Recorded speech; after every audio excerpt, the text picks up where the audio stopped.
People are coming in.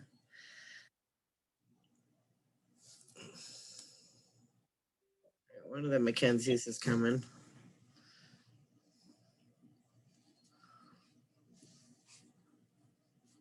Do you see live transcript? Do you see that happening? Bottom of your screen? Yes, it's working. Words. I'm trying a new thing here. We'll see. I know, it's like a brutal morning. I don't know. It was hard to get up to this one. I'm not a morning person. I'm really like a night person. Look at Georgiana. She looks like a bright shining. You look bright and shining in the morning, Georgiana.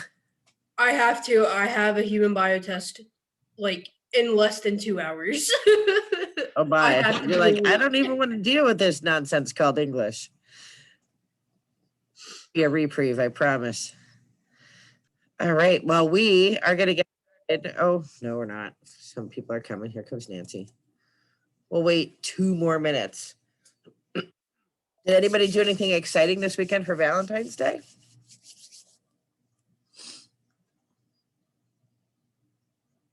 Wow. Nobody's doing anything exciting. Hallmark, how are they going to make their money?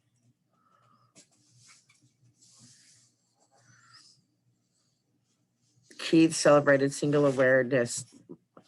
Okay. Do you need any wingmen or women? We have a whole group of people here who can help you.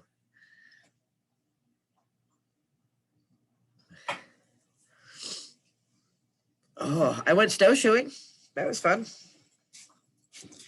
I went snowshoeing. I went on one of those horse-drawn carriage rides in Bethlehem. That was fun. I ate fondue.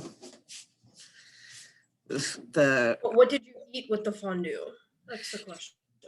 So the college had this where you could order fondue through the culinary program.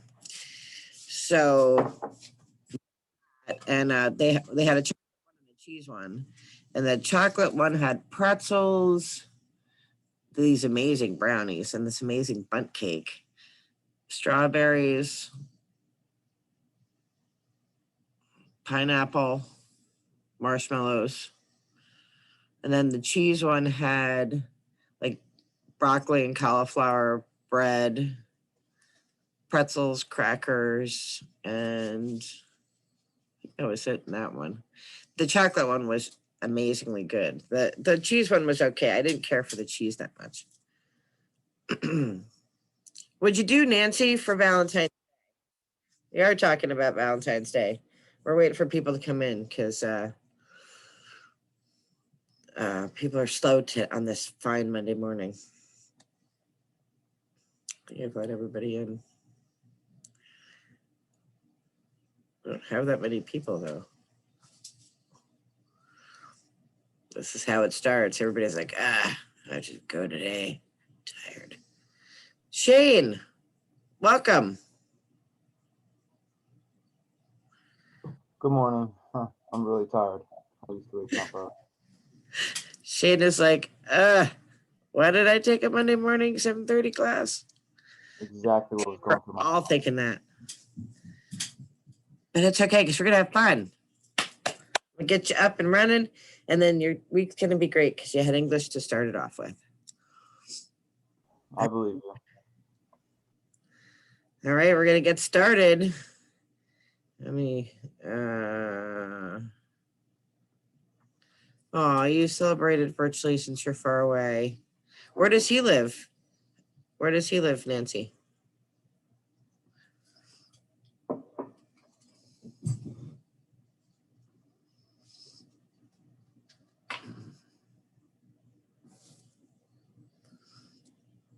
Oh, he's from Brazil, which is very far from you.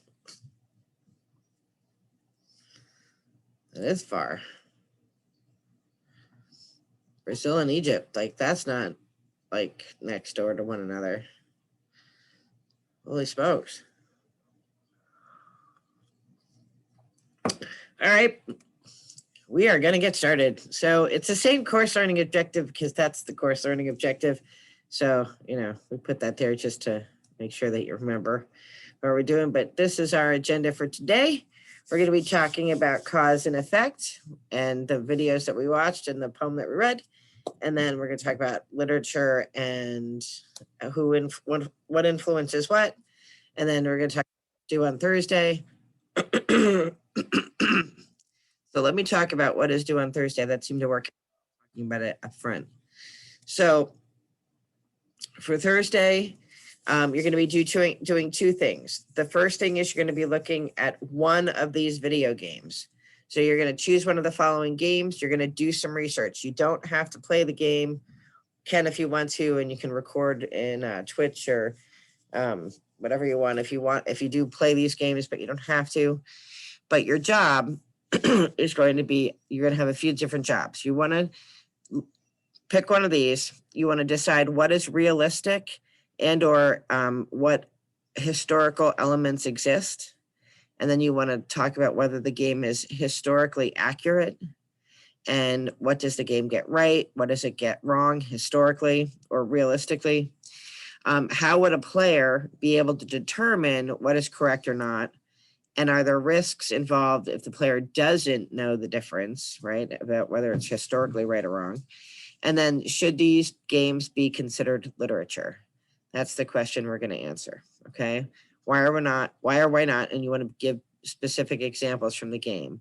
So your game choices, you have Call of Duty Modern Warfare, Call of Duty World at War, Assassin's Creed 2, Assassin's Creed Black Flag, or Assassin's Creed Unity, Grand Theft Auto 5, Walden, Spec Ops The Line, Plague Incorporated, and Papers, Please. You only have to pick one. You're going to do a deep dive about one, but you don't have to buy it. You don't have to play it. You're going to do research on it. Your research will be from, YouTubers that play, that are showing their work or whatever.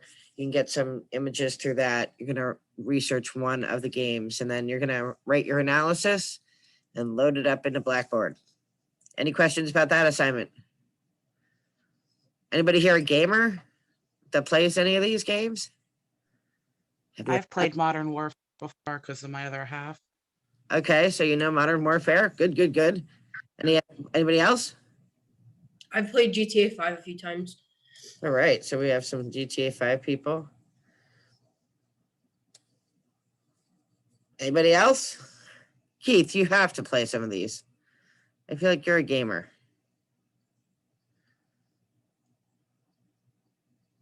I think you went back to bed. You're snoozing. You played almost all of them. How did I know that, Keith? Oh, Shane's played Plague. Good. So pick whichever one you want. Pick one. Let's do them all. All right, so then your second is the chicken or egg challenge. You're going to think of the last time a book, poem, or short story influenced culture, right? So our culture influences all of these things: videos, games, movies, poems, whatever. But I want you to think about the last time a book, poem, or something in print influenced culture. And we're going to answer the question, is the written word dead? Or is the book dead? Or is poetry dead? But so you're going to think about movies, games, or music. When in our culture did the movies, games, and music replace written words? When did it happen? Why did it happen? And then you're going to compose a short reflection about the death of the written word if you believe it's died. And you're going to put that into Blackboard under chicken or egg. Okay, does that make sense? You're also awake this morning. All right, and then your reading assignments. So all that's due Thursday. Your reading assignments are due on Monday. You're going to be, anybody familiar with the SCP series stuff? Keith, I feel like you do. Yes. All right, good. Yes. We love SCP. Good. Well, you're going to read some. You're going to read, how about creepypasta? Has anybody heard of creepypasta? I've heard of it. Okay, you're going to read about creepypasta and you're going to read about fan fiction. All right, so that's your reading for next week. If everybody's good and understands what you have to do for next week, then we will get on our way. All right.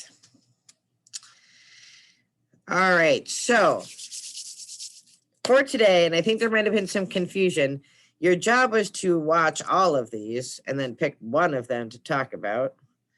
Right, I know some of you said you read one. That scared me. But hopefully you watched all of these. There were a lot of favorites for, I would say, ranking in order. Our Future Without Privacy by far won, followed closely by Blackwater Gospel, and then Model Citizens. Those were the top three. But the reason that we watched these in this order, the first two are historical accounts where you have modern YouTubers talking about things that happened historically. I picked Killdozer because that's really modern, like current. And then Mass Hysteria Throughout History, that's over, that's farther back. So they both have a different presentation style. One's coming to you live. The other one is coming to you through animation. And then you take information of things that happen in the world, and then you start building a story, right? And so we've got Autodale, which talks about model citizens. We've got Our Future Without Privacy, which is sort of an informational video, and then Modern Education and Blackwater Gospel. And then you have this short poem, Girl by Jamaica Kincaid. So we take history and we turn it into some other form that's literary, right? And so our question is, does literature influence culture, or does culture influence literature? That's the thing that we want to think about this morning. And we do that by looking at some of the works that are out there. So what I'm going to do, because I like for when you talk to each other and not to me, is I'm going to split you up into groups, and there are going to be 7 groups.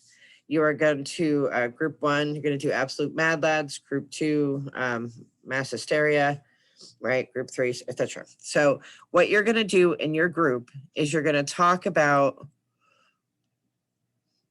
I know that some of you didn't watch all of them. So first you're going to catch up and make sure that everybody's on the same page with what it's about. So do that first. And then you're going to talk about what impact this particular story or poem either has on literature or was influenced by culture. So in Absolute Mad Lads, right? That isn't yet influencing literature, but it will, because now it's out there. Now you can watch it and then you could create something. So you're going to give us a summary of what happens in the work. You're going to give us, either the plot or what happens, and then how it's going to influence literature or how it has influenced literature. And if it hasn't influenced literature yet, maybe do some research in your team and see if it is starting to, right? Are people starting to make music about this particular thing? Are there other examples that we see out there? And you want to be experts about your story or your poem or your video, and then you're going to come back and we're going to talk about these things as a group. Does that make sense? Am I talking in tongues? Got it. Got it. All right. So let me put you into groups. All right. Where's my groups? Breakout rooms. Haha. Need 7 rooms. Well, let's hope everybody has a room. You might be by yourself. I hope not. All right. I don't want you to be by yourselves. All right. I'm going to create 6 rooms. So don't worry about doing girl. We'll do it to Blackwater Gospel and then Backwater Gospel, and then we'll do girl together. All right. So I'm going to send you off into your rooms. I will see you in, what time is it? It is 7:45. I will see you at 8 o'clock. Make sure you have a person who's taking notes for the group. You're going to type those into chat. And remember, you're going to summarize what happened in your thing.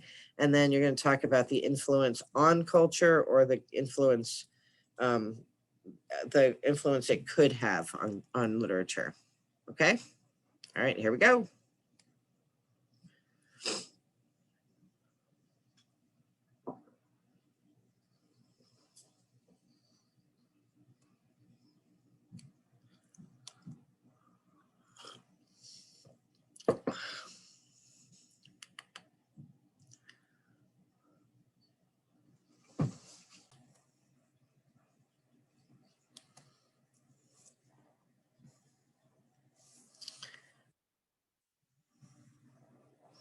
Here they come.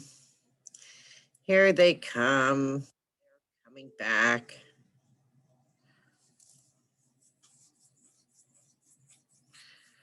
Group 1 is chatty. They're still out there. How was it, Georgiana? It was good. I'm not gonna lie to you. I didn't watch this video, but I watched it and I thought that it was interesting. And I looked up some additional information about it, and I have to say that I like where it comes from.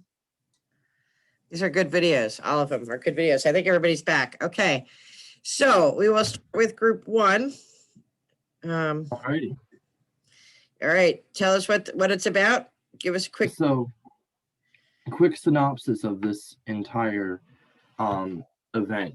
The video is about a Colorado man that owns a muffler shop, and a cement factory tries to take over his shop. And when he realizes that the government, along with the shop and areas, do not want to work with him, he takes an old bulldozer and turns it into an indestructible machine.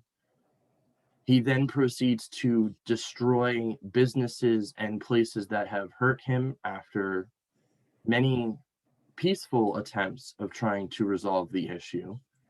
And as he proceeds to, he has the government try to go after him, but he creates a purely indestructible bulldozer, which is why it gets called the killdozer. He does eventually get stuck because the bulldozer's tracks crack after he's halfway as he's in town. And the person operating the vehicle does commit suicide. But the basis of it is the idea that, like, there's always a certain breaking point for everyone. It doesn't matter who you are, there's always a point where you're going to break. There's a lot of references that could be used pre the event. You can look at a lot of stories that have a mad scientist type character that tries to build a machine or something because he has an extreme emotion or because of the loss of something, and he builds this machine and then does something wrong with it. Or you can look at it from the aspect of you have the breaking point, where there's a lot of stories where a person gets to a certain breaking point and does something that is completely out of character for that specific person. That's a good point about him, because it was kind of out of character for him. Like, he was like an upstanding guy, really well liked in the community, and like, he's building a giant killdozer in his yard and nobody notices it. Kind of What was this? It was sitting in his garage, they were saying in the video. He left it sitting in his garage, and he had people coming in and out to come like check in on him, like, hey, how you doing? And he just, the killdozer, which is what it got called, would just be sitting there, amidst being built. But some of the stats on it was like, it was impenetrable. Like, people would try to shoot at it and the bullets wouldn't even make it through. I know there was a thing where they tried to shove a grenade down the one exhaust pipe, and it did nothing to the vehicle. But he pretty much built a miniature tank and just went around and destroyed all the people that hurt him. all the buildings. Nobody was Yeah. hurt, right? So Nobody was hurt, but he hurt all of the people, as in like destroying their buildings, destroying where they worked, where they lived, but nobody ended up getting killed. millions of dollars of damage. Yeah, I think it was Yep. $7 million or so of damage that he ended up doing. Yep. So He had tried to go the legal way. yeah, he had tried multiple times to go the legal way. From in the beginning, when he petitioned to, the original reason why he got a bulldozer was to petition to make a road.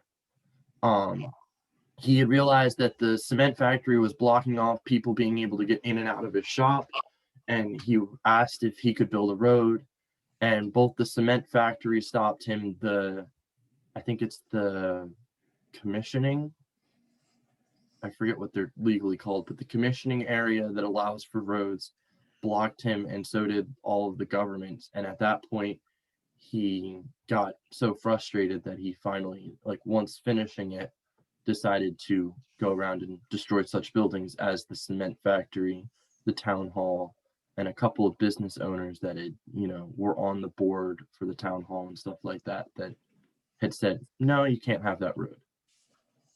He recorded everything. That was the other thing, is that he recorded it all. He said, like he recorded like the reasons why he did it. He had a recording, and it was something like he said, sometimes reasonable men have to do unreasonable things. 'Cause he was so fed up with like sort of the politics. He was new to town. It was like he said the good old boy network was preventing him. They were trying to get him to give up his land so that the cement factory could have his land too, which is why they were denying access to utilities and to the road and stuff.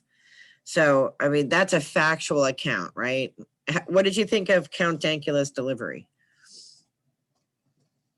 I mean, how he delivered it was interesting, because I would have wanted more on the reports from the police than just like, because we only get the beginning of it, where he has a little bit of his manifesto, because that's what I'm going to call it, like his announcement or manifesto, before he goes driving around in the killdozer. But I kind of want a little bit more of a perspective from his view, more of like what else was going on, because I could understand like legal things not working, but Count Dankula, whatever you want to call it, he didn't put a lot of effort into what else was going on, because I'm pretty sure there were some family ties that got stressed with this, because as he had mentioned, like he was working day and night to get this built. So there's probably like, every loving mother and wife would say, you need to spend time with your kids. He probably didn't. I don't know if he had kids, but like I think there should have been a little bit more light on what else was going on in his life at that point. So there is a documentary on Netflix about it. If you look up Killdozer on Netflix, which is fascinating. And one of the genius things about what he didn't have children. I don't know that he was ever married. I don't think he was ever married. But his father was really sick. So he gave all of his money to his father. And then his father died and his money went to his siblings, so that when he did all this damage, they couldn't come back to his estate to get reimbursed, because all the money had been willed to his father, and then his father died, and his money then went to his siblings as part of the father's estate. He had his father write him out of his will, so there was not 1 cent they could come after him for. There wasn't a cent. Like, so there was nobody to pay the bill at the end when he died in the killdozer. So he like really put a lot of thought. If this is an interesting story to you and you have time to kill in this ice storm, there's a documentary on Netflix about it. It's pretty good. And it kind of goes through both sides. The only thing it doesn't mention in the documentary is really the political red tape that they were making him go through and the taxes issue, but everything else is pretty accurate. Interesting story. And isn't it interesting? I enjoyed it. I mean, I watched and or read all of them, and I enjoyed that one. So I think it is the stuff that makes literature, right? Now you have this cultural icon, right? And people who know about the killdozer, like now there's cultural icons, there are birthday cakes with the killdozer, there's t-shirts, right? So you kind of see it infiltrating. And when we talk about fan fiction, now people are starting to think about stories that involve, or comics or whatever that involve the killdozer or video games, right? So, all right, good job, group 1. All right, group 2, mass hysteria throughout history. What's that about? Okay, so ours was weird. It said like mass psychogenic illness, and then it showed like people acting crazy on Black Friday and like everybody doing it. Another example is like a nun said meow, and then everybody started saying meow. So we were saying like when someone says or does something, everybody else like follows by example. Something else was, they said something was going to happen on a certain day, and then like everybody believed it, and like kind of like a rumor. So then Nicole said it's like a trend, like something to example now would be like TikTok, like somebody did it and then like now everybody does it. Tide Pods. Yeah, crazy. So, can you think of any time in our history in the United States where mass hysteria has led to behavior?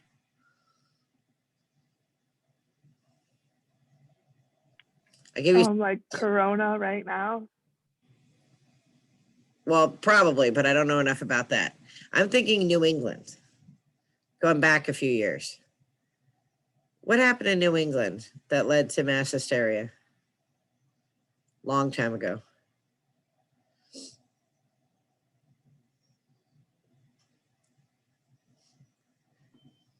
Give you another hint. How many witches were killed in Salem? None, because none of them were witches, right? So mass hysteria led to the accusations of witches, which led to the Salem witch trials, right? Anybody heard of those? Yes. All right, what happened in the Salem witch trials? Anybody know? Ish. Don't worry, I'm not quizzing your history, but what happened? Basically, there were like certain behaviors and they targeted women especially. So like if they caught women, doing like certain things or saying certain things to certain people or hanging around certain people, they would say like, oh, you're a witch because basically you're not normal. Society was outcasting these women or these people. Started by teenage girls. Yeah. I don't know. I've known some teenage girls that are catty, right? So I don't like Georgiana. She's going after my boy. So I'm going to say that she's a witch. And then the accusations, and it became this hysterical thing, right? And a lot of people were killed, men and women, old and young, anybody who was not pretty, right? And then a guy, then people started writing stuff about it, right? A guy wrote something called The Crucible, which is a play, right? And people started writing literature because of this event. Nathaniel Hawthorne, who wrote The Scarlet Letter, which you may have heard of, he is actually a descendant of one of the judges, and he is was so ashamed of his family that he changed the spelling of his name so people wouldn't know that, so people wouldn't associate him with his grandfather, because he was so ashamed of what his grandfather did. So, and the first thing we have the Killdozer, which is brand new and fresh, right? So nobody's really written any literature yet, but they're going to start. Then we have mass hysteria and things that happen that the nuns, the meowing nuns, are hysterical, right? But we've seen these events in history result in literature, as we saw with the Salem witch trials. Now let's talk about model citizens, group 3. What's that about? Okay, so Model Citizen starts out with an overview over future city of Otterdale, and it slightly kind of turns more sinister because it focuses on a married couple, sorry, and it follows them as the father comes home from work, and you can see they always have a mask on that's always smiling, and after he comes home from work, the family kind of watches TV for a little bit and then they start dancing. But then this robot by the name of Joe comes and checks in on them. And he does that daily to make sure they're doing everything that they're supposed to be. And on the TV show, they focus on becoming a model citizen for the city. And at the end of it, after, like, it's all about them raising up another kid. And it's in this whole cycle because at the end, the mom and dad become old and they go to this hole where the robot Joe kills them and they fall into this pit. And so at the end, it reveals that the family is raising the kid so the kid can go off and have another family and raise a kid. And then that kid will have another family.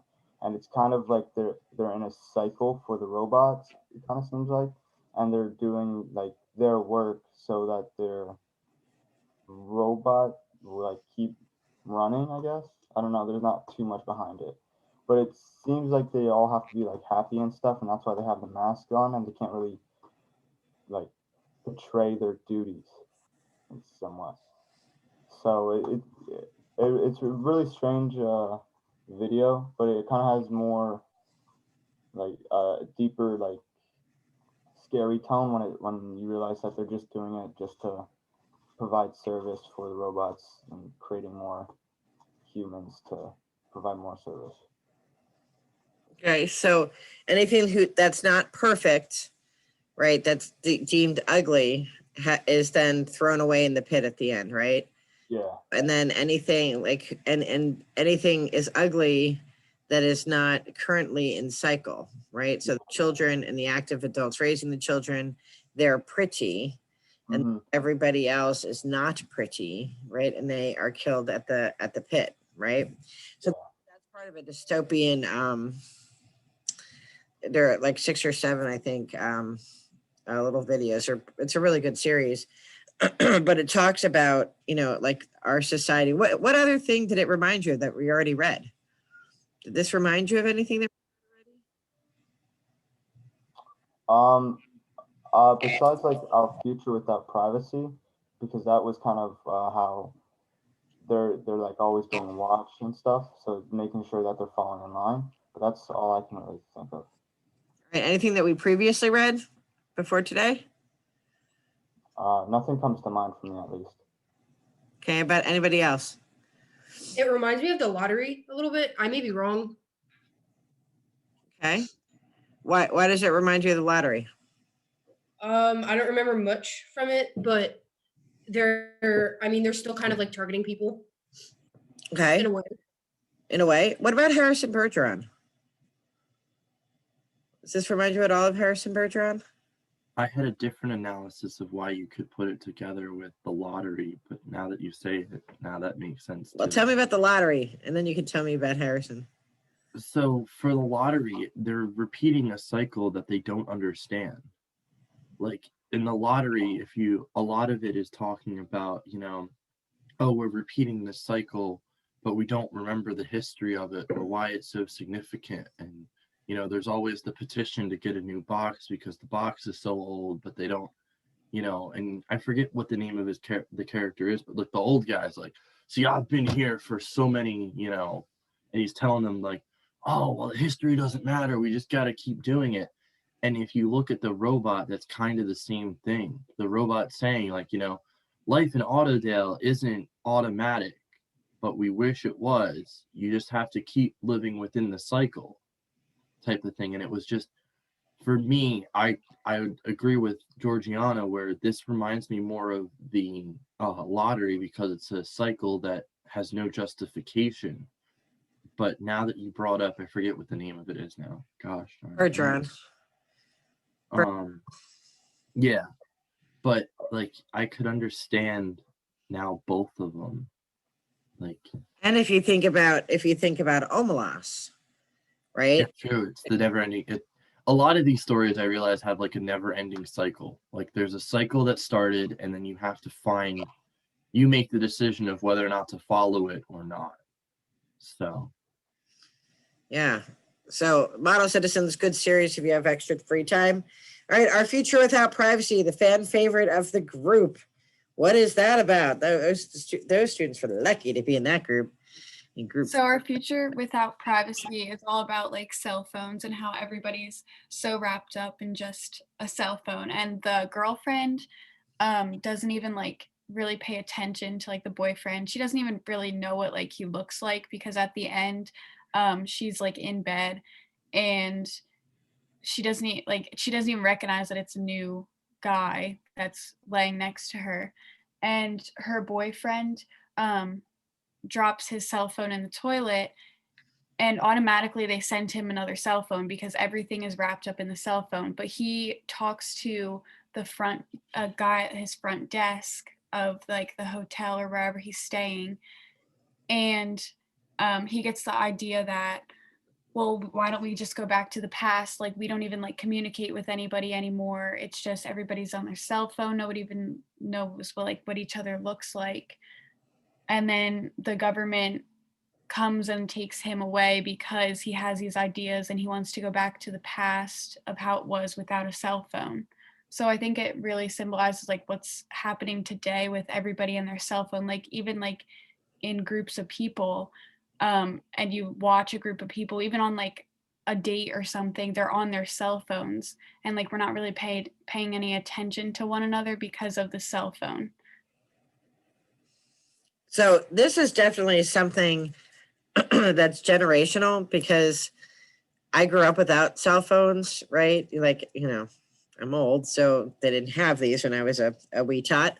But your generation, most of you, like, you've grown up with this kind of technology. How many of you would say that you're guilty of being too focused on your phones?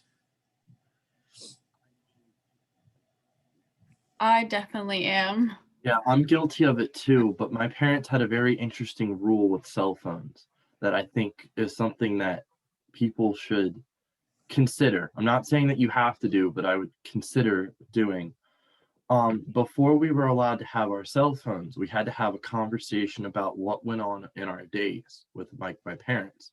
So, like, obviously at this point I was still, 8th grade, 9th grade, so the phone wasn't absolutely necessary because they knew, I got on the bus, I went to school, came home on the bus. But if I wanted to do anything on my phone, I had to have a conversation with my parents about how my day was.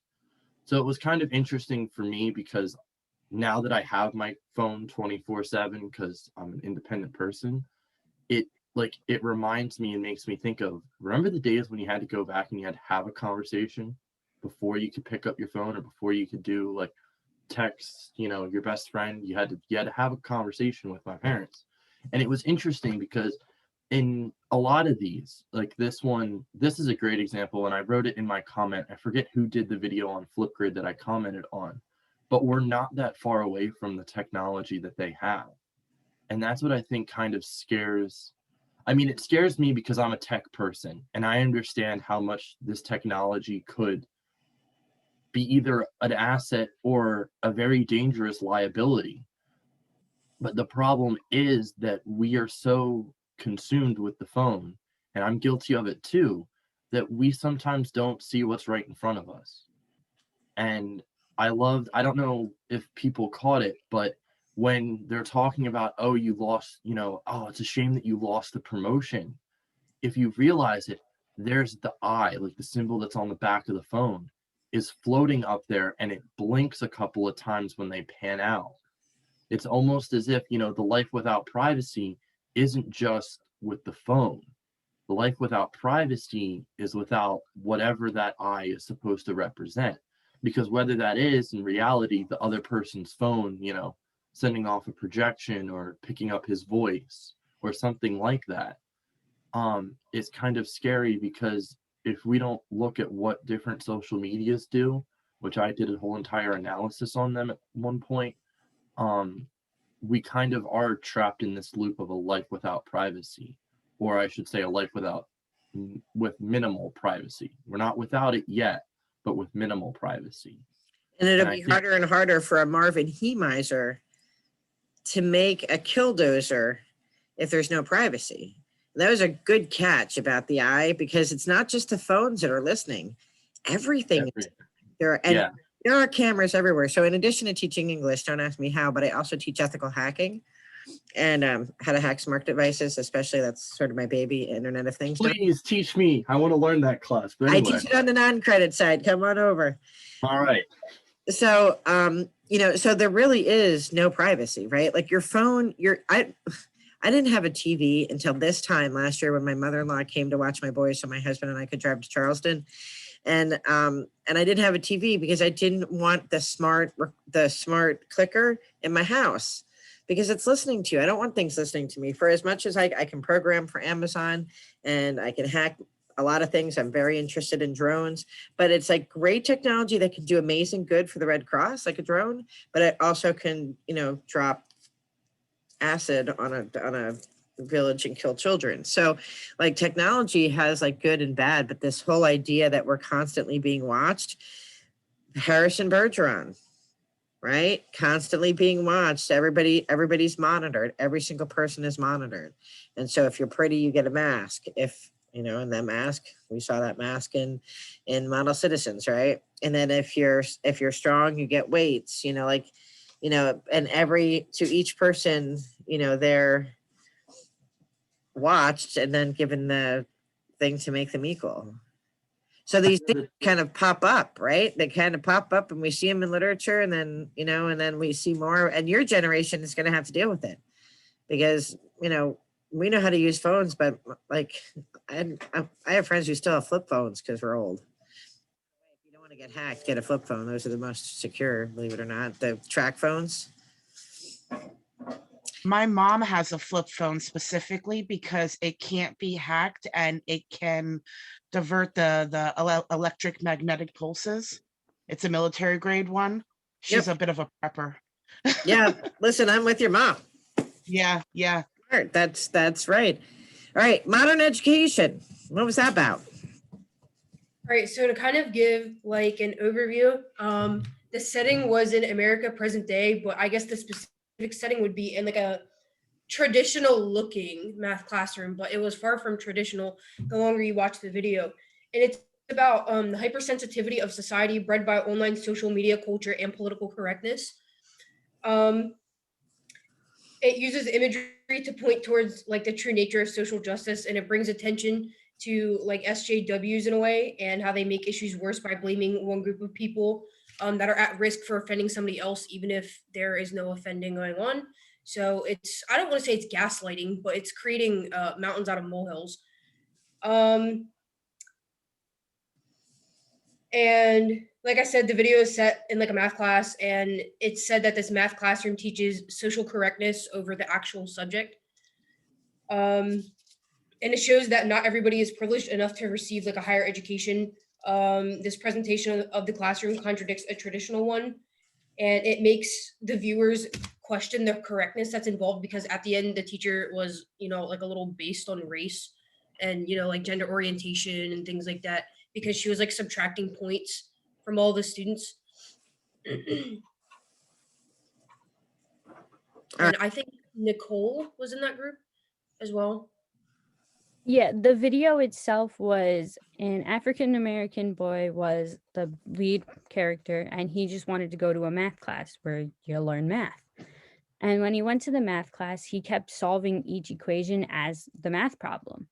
And the other students would answer with equality or gender equality or rate like racism, and they'd get the answer correct. But when he gave a number as an answer, he'd get it incorrect. They each were given a homework assignment, and the person who scored the highest score would go to New York. And the African American got a 7 out of 10. The white female got a 5 out of 10. The white male got a 5 out of 10, and the Asian got an 18 out of 10 because he was transgender, Asian, and overweight, and he had all these qualities. So the teacher gave him extra points, and she called them privilege points, and she took away points from the male, the white male, and the white female, and the African American male, because she just didn't like him. So what do you think about that? Mm-hmm. What do you think about this story? This is a hard story to talk about because we're kind of in the middle of all this right now, like the world of political correctness and the Black Lives Matter movement and sort of the social justice movements that are going on. So what do you think? Is this accurately reflecting our society? Do you think we've gone too far with politically correctness? Again, my generation, one of the things that I'm always trying to learn, to use the right terminology. And I think as an English professor, I'd have to say that I get frustrated with how we use the English language now, because so much is inflammatory that wasn't before. And so it requires like teaching like older people, older than me, but like my parents' generation, like the right words to use, because they seem to change every day and we can offend people, and then offending people can cause terrible harm, if there's an uprising. So I feel very caught, trying to, somebody who's an expert in language who isn't an expert in language. That's frustrating. But what do you guys think? Most of you are in the generation that this is coming from or is most impacted by. I feel like social media in general, especially Twitter, they are pitting us against each other on purpose. And I feel like some people kind of get they kind of like that. They like seeing other people fight. They enjoy seeing other people, get offended over other things. And I personally feel like, I mean, you don't have to agree with me. I feel like Generation Z does not have thick skin at all.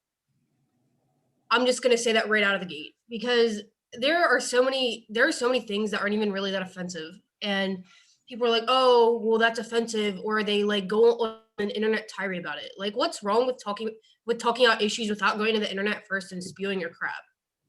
Like, I know that's really blunt, but I mean, that's not really the adult way to handle things. Somebody else was going to say something too.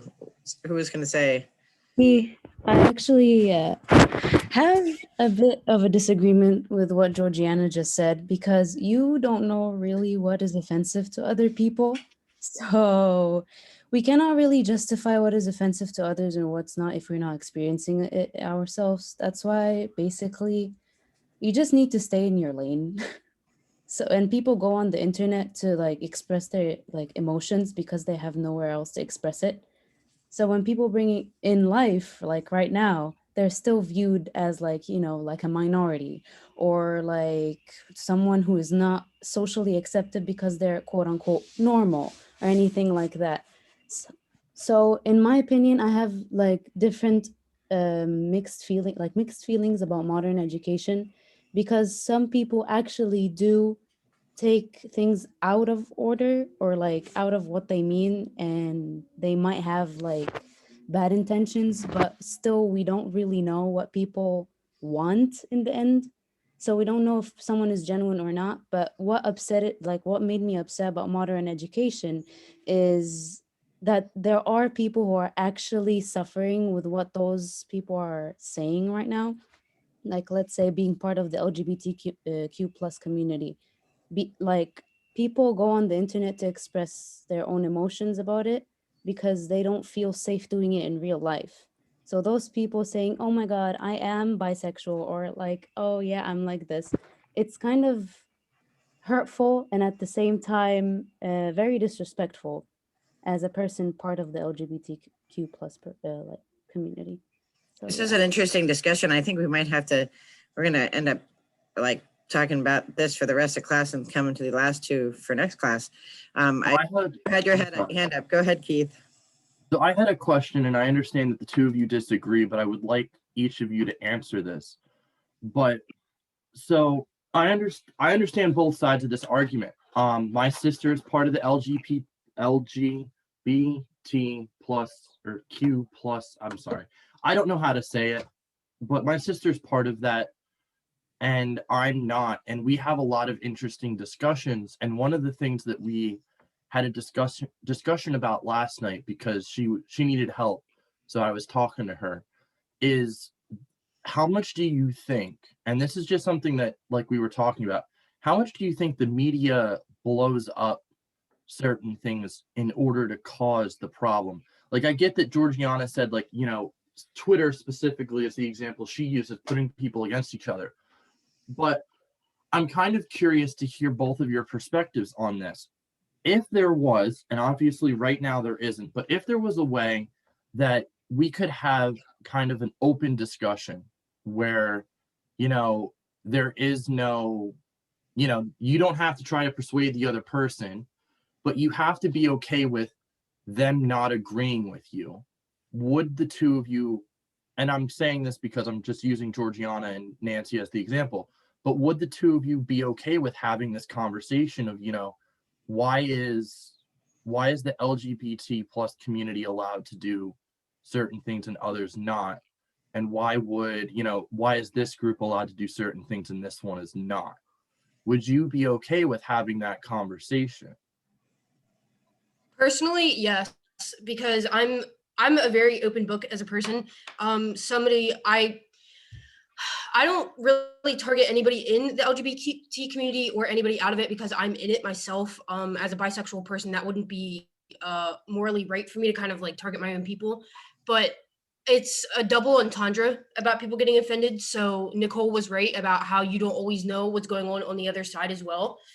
So I will agree with her over that. Yeah, I would be perfectly fine with like having a conversation with her in person. Like, I feel like we're both two adults, we're both civilized people, and I feel like if you're an adult, you should be able to have a civilized conversation with somebody, because You know, in a world of billions of people, everybody's going to have a different opinion. It's about giving them the respect and giving them the time of day to express that. And I understand not the idiot, oh my gosh, I can't even talk. The internet is used as a medium to get your opinions and to get, you know, whatever you need to across. So I can see where she's coming from 100%.